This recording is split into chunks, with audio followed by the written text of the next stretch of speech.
بولتے کیوں نہیں میرے حق میں، آبلے پڑ گئے زبان پہ کیا، کیسے ہم نے اپنی ایک بیٹی غیروں کے حوالے کی ہوئی ہے، اپنے دشمن کے سامنے دسترخوان پہ پیش کر دی ہے کچھ ڈالرز کے عوض، کیسے ہم زندہ ہیں اور سانس لے رہے ہیں۔ یہ ملک اللہ کے نام پہ بنا تھا، اسلام کے نام پہ بنا تھا، اسی ملک نے اپنی ایک بیٹی بیچی ہوئی ہے۔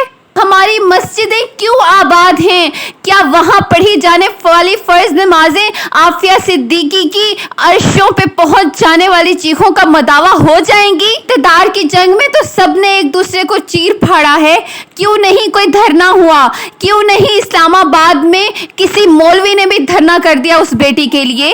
باقی تو چلو حکمرانوں کو اسلام کا نہیں پتا ہوگا، وہ تو اقتدار کی جنگ میں ایک دوسرے کو چیر رہے ہیں، پاکستان کو کھا رہے ہیں۔ ارے اسلامی نظام بنانے والی تنظیمیں کہاں سو رہی ہیں؟ کیوں نہیں انہوں نے اپنے آپ کو بیچ کر اپنی بیٹی کو واپس بلا لیا؟ کیا سب کو ڈالرز کی ہوا لگوا دی گئی ہے؟ کیا کسی کو نہیں پتا کہ ہم تو اس دین سے تعلق رکھتے ہیں جس میں ایک بیٹی کی صرف بے حجاب ہونے پر جنگیں لڑ جاتی ہیں؟ ہم تو اس قوم سے تعلق رکھتے ہیں جس میں سفید گھوڑے لے کر ایک بیٹی کی آواز پر دوڑے چلے جاتے ہیں جنگجو۔